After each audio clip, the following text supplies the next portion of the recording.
छत्तीसगढ़ सरकार, छत्तीसगढ़ में पहले ये बोला गया किसानों को सरकार के द्वारा, भारत सरकार के द्वारा, कि 60 लाख मैट्रिक टन धान हम खरीदेंगे। तो किसानों ने, जो राज्य सरकार, जो खरीफ का जो आउटपुट होता है, जो इसको सेंट्रल पूल की परचेज कहते हैं, उसके अनुसार उन्होंने एक मंतव्य जाहिर किया। तो राज्य सरकार ने उस आधार पे चालू किया प्रोक्योरमेंट।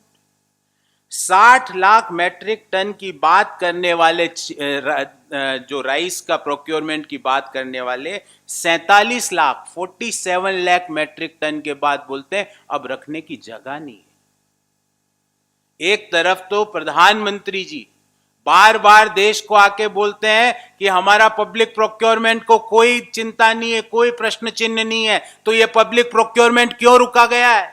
छत्तीसगढ़ में किसानों को ये वापस क्यों लौटाया जा रहा है कि हमारे पास रखने की जगह नहीं है? इसका मतलब आपने अभी तक प्रोक्योरमेंट स्टार्ट नहीं किया है।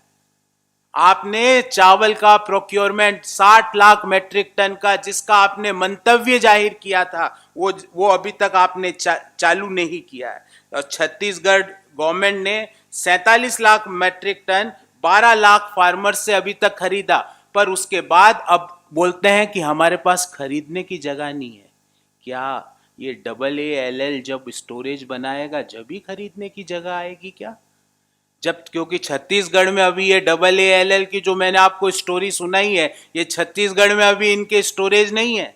क्या ये स्टोरेज बनेंगे जब ही आप वहां के किसानों का स्टोर करोगे FCI के माध्यम से, जब आप पब्लिक प्रोक्योरमेंट करोगे? एक तरफ MSP की लीगल गारंटी पे बात नहीं बनाई जाती है, दूसरी तरफ बार बार किसानों को कहा जाता है कि हमारा पब्लिक प्रोक्योरमेंट कभी कम खत्म नहीं होगा। ये क्या हो रहा है? और ये तो उस समय के हालात हैं जब 39 दिनों से किसान बॉर्डर्स पर बैठे हैं, उस समय ये हालात हैं। उसके अलावा क्या होता होगा आप और मैं समझ सकते हैं, इस किसान की व्यथा को समझ सकते हैं। इसीलिए मैं बार बार, लोग कहते हैं कि सरकार किसानों को बिल समझा नहीं पा रही है। मैं कहता हूं किसान बिल इस बार पूरी तरह से, बिल में जो लिखा हुआ है और बिल के जो भाव है, दोनों को समझ चुके हैं।